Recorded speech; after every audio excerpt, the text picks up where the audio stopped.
Assalamualaikum warahmatullahi wabarakatuh. Selamat pagi anak-anak. Semoga kalian selalu dalam keadaan sehat walafiat. Sebelumnya kita kenalan dulu ya, karena memang ini mungkin pertama kalinya saya mengajar di kelas 2 atau kelas 11 ICB ya. Mungkin kalian ada yang sudah kenal atau mungkin ada yang belum kenal. Nah, jadi kenalan dulu. Perkenalkan, nama saya Mas Huri atau Pak Mas, bisa dipanggil Pak Mas sudah. Jadi saya pengampu mata pelajaran fisika, khususnya kelas 3 dan kelas 2. Kalau dulu awal-awal sebenarnya kelas 10. Jadi apalagi yang nanti WA Japri aja yang mau ditanyakan ya. Oke, langsung saja materi daring atau materi pembelajaran kita untuk semester 1 fisika kelas 11 itu mengenai keseimbangan benda tegar. Oke, sebelum ke materi inti yaitu keseimbangan benda tegar, saya hanya ingin memberitahukan, mungkin nanti pembelajarannya tidak usah terlalu lama karena masa pandemi. Gak boleh lama-lama, yang penting ada pembelajaran, terus kalian mau belajar gitu aja sudah. Jadi saya jelaskan dulu fisika. Mungkin ada beberapa di antara kalian itu sukar atau enggak menyukai fisika. Kenapa kalian kok enggak suka fisika? Rata-rata karena perhitungan. Jadi yang sebenarnya itu susah itu bukan fisikanya ya. Yang susah itu matematikanya. Kalau kalian matematikanya mahir, insya Allah fisikanya gampang. Kenapa? Karena fisika itu adalah pelajaran yang membahas segala sesuatu yang ada di kehidupan sehari-hari kita. Kayak saya ngomong, ini fisika, gelombang bunyi. Nah, jadi frekuensinya itu terdengar oleh telinga kalian, menggetarkan gendang telinga kalian sehingga dapat didengar. Itu fisika. Dihitung kecepatan gelombang suara dari jarak. Ini kalian lihat video saya kayak gini, itu juga ilmunya fisika. Alat optik mata, kalau nggak ada cahaya kalian nggak bisa melihat saya. Lampu saya matikan atau video saya matikan, gelap sudah, nggak bisa kalian melihat saya ya. Terus HP yang kalian pegang itu juga fisika, gabungan dari fisika-fisika terapan sehingga timbul yang namanya HP. Lampu di rumah kalian itu fisika. Ya, uang benda jatuh aja sama fisika itu dihitung. Orang pacaran sama fisika, frekuensinya itu juga dihitung. Semakin banyak frekuensi ketemu, semakin banyak timbul benih-benih cinta.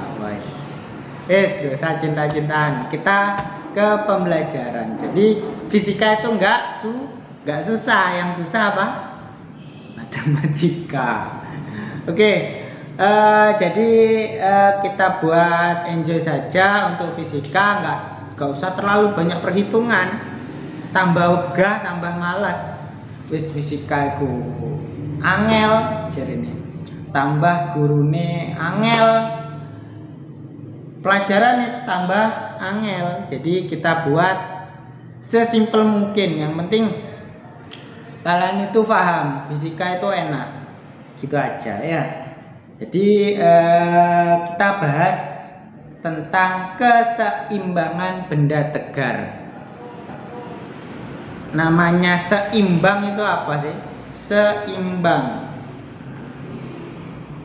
Kalian ketika naik sepeda, kalian butuh menjaga yang namanya keseimbangan untuk selalu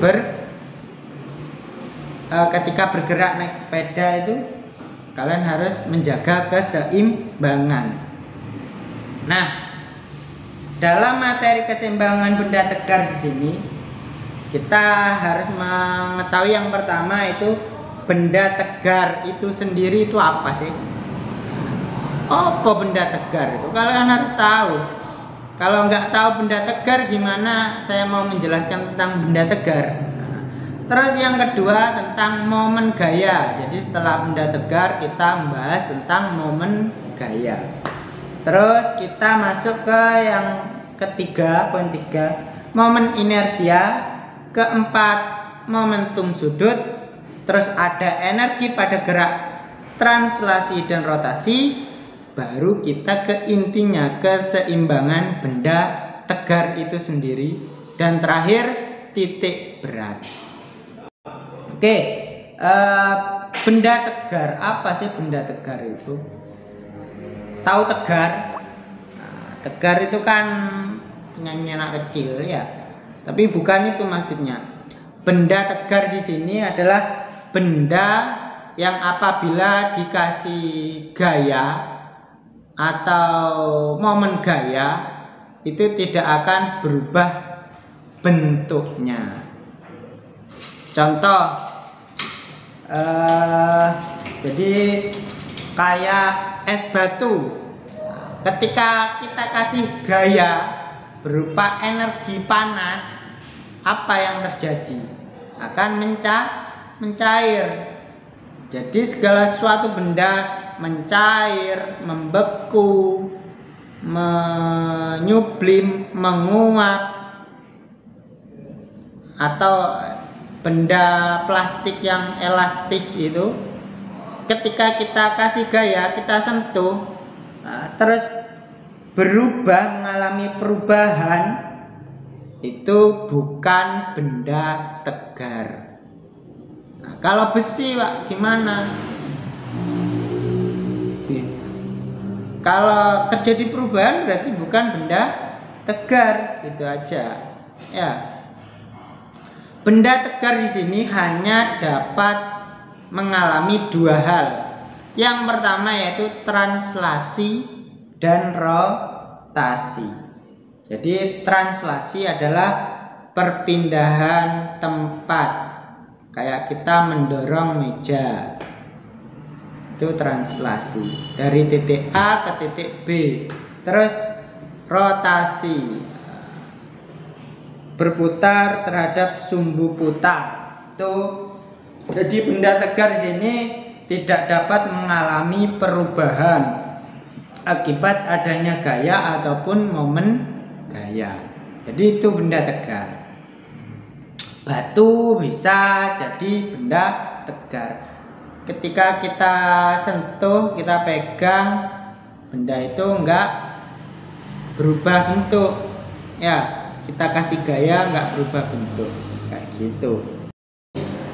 Adanya gaya yang bekerja dengan rotasi sumbu putar. Nah, itu ada hubungannya. Perpindahan kecepatan, ada tabel di atas ini atau di atas ini ya. Nanti ada hubungan translasi dan rotasi. Perpindahan S, gerak rotasi lambangnya beda lagi. Ya, hubungannya di kolom yang sebelah kanan atau kiri kalian. Itu sudah. Terus kecepatan V di sini kecepatan. Terus gerak rotasi itu kecepatan sudut W, lambangnya kayak W. Terus gerak translasi di sini percepatannya A sama juga A. Nanti hubungannya di poin sebelah kanan itu ya.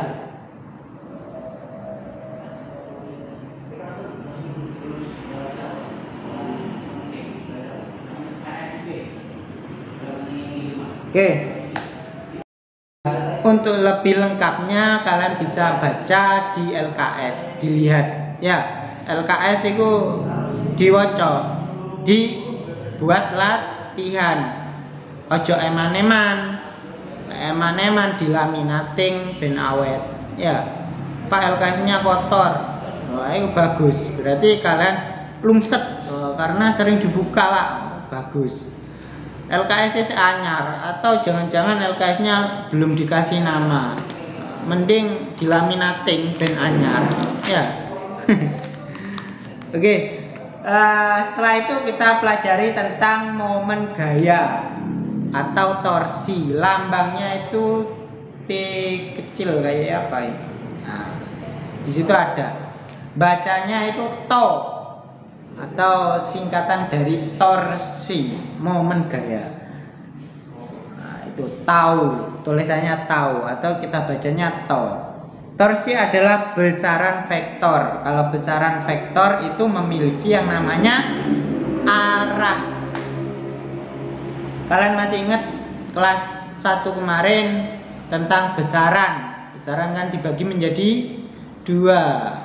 Jadi fisika itu selalu keterkaitan mulai dari SMP MTS kelas 1, kelas 2 sampai nanti kelas 3. Itu pelajarannya tetap kita pakai. Jadi vektor adalah besaran vektor. Torsi adalah besaran vektor. Besaran kan dibagi menjadi 2, besaran pokok dan besaran turunan. Pak, besaran vektor masuk mana? Ya jelas besaran turunan. Ya. Torsi adalah keefektifan gaya sehingga mampu membuat benda mengalami gerak rotasi atau berputar. Secara matematis, torsi merupakan hasil kali antara lengan gaya R dengan vektor gaya atau F, di mana posisi arah lengan gaya terhadap poros putarnya dengan vektor gaya membentuk sudut. Nah, rumusannya ada di situ, di LKS juga banyak. Tau sama dengan gaya F dikali R kali sinus alfa atau sinus sudutnya berapa. Waduh, no sinus ya, karena fisika memang selalu keterkaitan sama matematika. Jadi sin, cos, dan tangen kalian harus paham ketika pasti kalian sudah diajarkan toh matematikanya tentang trigonometri. Jadi kalau kalian masih belum paham, tanya ke guru matematikanya.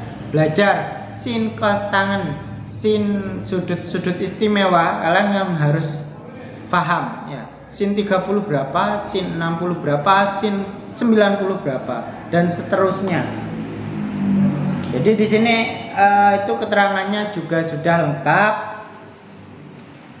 atau dapat disingkat to sama dengan gaya dikalikan dengan R. R di sini adalah lengan gayanya. Jadi momen gaya itu. Jadi ini sudah 15 menit, mungkin sampai momen gaya saja dulu untuk pertemuan yang pertama torsi ini ya. Mungkin itu saja untuk materi kali ini. Jangan lupa tetap belajar.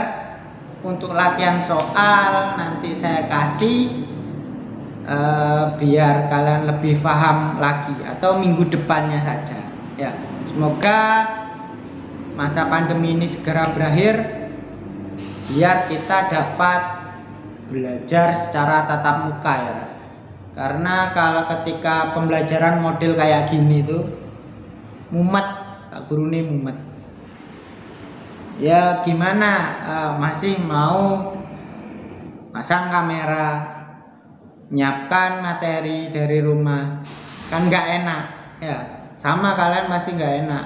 Atau bahkan mungkin ini yang Mbak lihat video saya ini masih belum mandi atau masih belum, kalau di sekolah sudah rapi pakai seragam, seneng.